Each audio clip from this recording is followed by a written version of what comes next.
Un hombre que asesinó y descuartizó a una menor de 4 años en Parral fue puesto en libertad después de cumplir 12 de 30 años de su sentencia.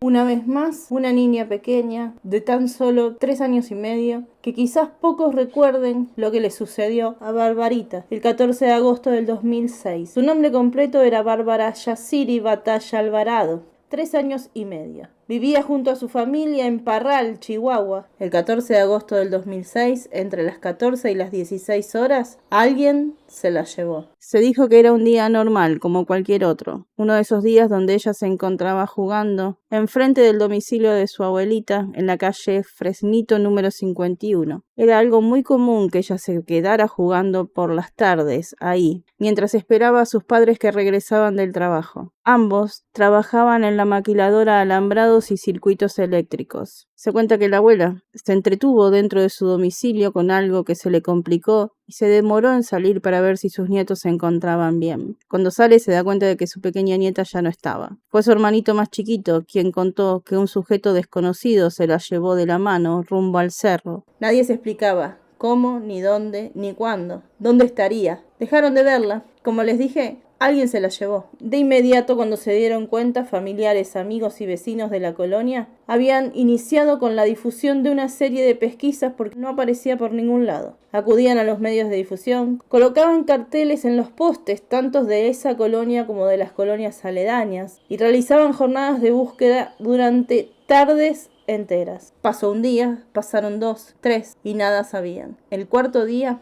el 18 de agosto, una vecina que vivía a tan solo 3 casas de donde vivía Bárbara reportó que en el patio de su casa había un bulto sospechoso y de inmediato le dio aviso a las autoridades. Ahí es cuando se produce un terrible hallazgo que quizás nadie imaginaba encontrar de tal terrible manera. Dentro de ese bulto que su vecina había localizado, se encontraban partes de los restos de Bárbara. Sí, partes, porque estaba descuartizada. Al día siguiente, el sábado 19, fue localizada una segunda bolsa. Esta la encontraron en la azotea de una vivienda y en su interior encontraron los brazos y las piernas. Y así fueron encontrando bolsas, hasta que dieron con las 18 partes, que por supuesto no tenían sus prendas de vestir. No podían entender que siempre haya estado ahí, en el patio de una de sus viviendas. ¿Cómo es posible que nadie la haya visto durante 3 días? ¿Será que las fueron tirando después? Esas eran las preguntas que todos los vecinos se hacían. Todos los vecinos de la colonia San Uriel, en Parral. Lamentablemente se comprobó que había sido atacada sexualmente. En octubre, 2 meses después del hecho, se produjo la primera detención. Un joven llamado Adán Quintero, alias El Huevo. Era un hombre de la zona al que consideraron sospechoso, pero no le pudieron probar absolutamente nada. Fue detenido, pero sin embargo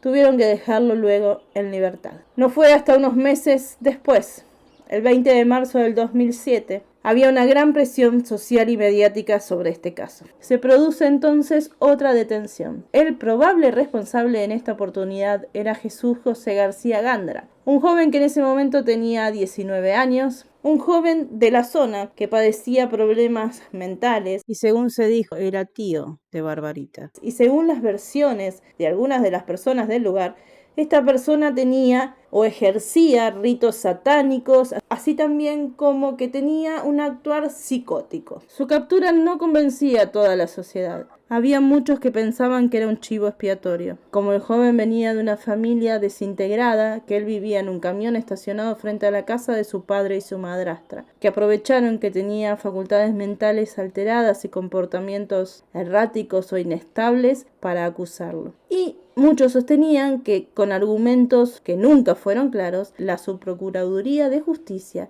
en su momento realizó una conferencia de prensa indicando o mostrándole a la gente la detención de esta persona, justo cuando la gente se estaba manifestando fuera de la dependencia, y esto provocó que gente que se manifestaba ahí le pedían a las autoridades que se lo entregaran. Querían hacer justicia por mano propia. Pero no solamente eso fue lo que dijeron las autoridades. Dijeron que Jesús José García Gándara era responsable de tan aberrante y violento acto y que además había confesado que él había sido el asesino de Bárbara, a quien cortó en pedazos porque planeaba hacer con ella un guiso.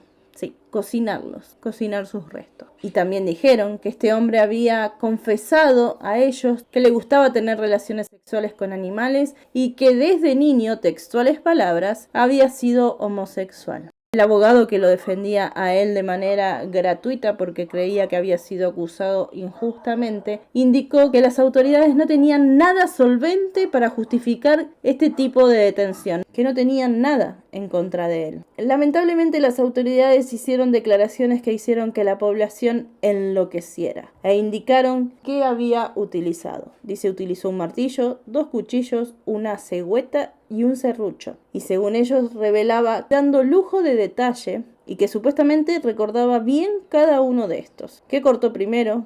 ¿Qué parte? ¿Cómo lo iba haciendo? ¿Qué iba haciendo después? ¿Si lo ponía en una bolsa o no? Detalles que no voy a mencionar porque me parecen terribles. Y como les dije, esto ocasionó en la sociedad muchísimo más enojo y también morbo. Además, las autoridades decían que además de su confesión, que creen que fue forzada, tenían como prueba los nudos que tenían la bolsa, en los que habían sido encontrados los restos, que él la ataba de la misma forma en que tenían ese nudo. Sin embargo, se dijo muy claramente que las bolsas cuando fueron encontradas estaban abiertas y quienes la cerraron y la ataron fueron los policías. Con todo esto, el 17 de diciembre del 2007 es declarado culpable y condenado a 30 años de prisión por homicidio calificado, aunque se dijo que su sentencia aún no estaba firme y debía esperar. Y esperó 12 años. Mientras tanto, seguía en prisión. En marzo del 2019 fue declarado entonces enfermo mental, un psicópata. Solo había cumplido 12 años y medio de prisión, y no 30, como se le fue impuesto. La pena se redujo a 12 años por ser inimputable. Y en septiembre de ese mismo año, según lo que consta en el expediente, fue dejado en libertad. El pasado 26 de marzo de 2019 fue notificado por un juez que su pena se redujo por ser inimputable, según consta en el expediente del caso. El abogado defensor indicaba que Bárbara jamás había sido sacada de la residencia donde vivía. Es decir, que él indicaba que lo que le pasó fue dentro de la colonia, fue dentro quizás hasta del mismo o de la misma cuadra donde vivía, ya que ahí fueron encontrados sus restos y no donde vivía este hombre, como deslindando a su cliente de toda responsabilidad. Y porque insistía que su responsabilidad no había sido probada nunca de forma o de manera contundente. Cuando este hombre salió de prisión, habló por primera vez su padre y contó un poco cómo fue lo que vivieron ellos desde el otro lado. Dijo que era el 20 de marzo del 2007, que él nunca dejaba a su hijo porque era consciente de las discapacidades mentales que Pepe, como le decían, tenía. Entonces que lo acompañaba a sol y sombra siempre bajo su resguardo. Y dijo que en ese momento le dijo, ve, tráeme una soda, que solamente tenía que cruzar la carretera. Fue la última vez que pudo verlo en libertad, ya que llegaron vehículos policiales y lo arrestaron. Se llevaron a mi hijo y hasta el domingo volví a verlo. Fue cuando me dijeron que él había sido el asesino. En esta nota que él dio en 2019 dijo que tenía miedo de hablar, de contar lo que habían pasado, porque tenía miedo que también fueran por él. ¿A cuántos detenidos la Procuraduría personalmente les regala ropa nueva todos los días? ¿Esto será normal? Indicando que después de que su hijo estuvo detenido, este fue el trato que él recibió. Y también indicó que su hijo, luego de 12 años, pudo descansar de nuevo su familia, que había sufrido un calvario dentro de la cárcel donde había sufrido abusos, golpizas, humillaciones, y que no fue por un día, sino que fueron décadas completas. Que la sociedad cuando él salió lo despreció terriblemente, que completamente lo juzgan, que lo consideran responsable y que nunca tuvieron nada en contra de su hijo. Y que él ahora se encontraba fuera del lugar de donde vivían para protegerlo de las amenazas que le hacían con respecto a su vida. Este hombre permaneció libre tan solo 1 año y medio. Fue recapturado el 19 de febrero del 2021 y no solo fue recapturado para terminar de cumplir su condena, sino que además el Tribunal de Segunda Instancia le incrementó la pena a 44 años de prisión. Había sido encontrado en el municipio de Guerrero, donde se estaba escondiendo, como les dije, para protegerse, según su padre, de las amenazas que hacían contra su vida.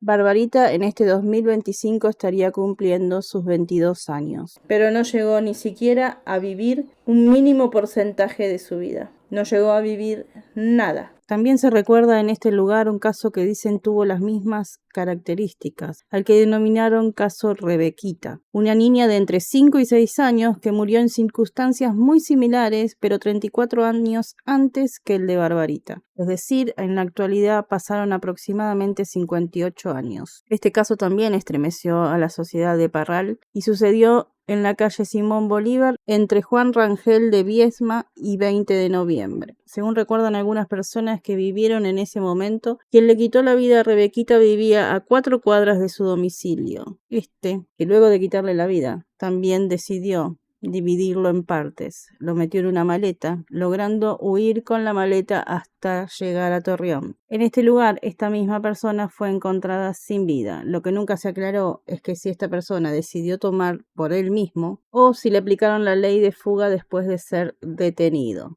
Volviendo al caso de Barbarita, y si esta persona es responsable, enferma mental o no, tiene que pagar. Y de no serlo, sigue habiendo un responsable libre.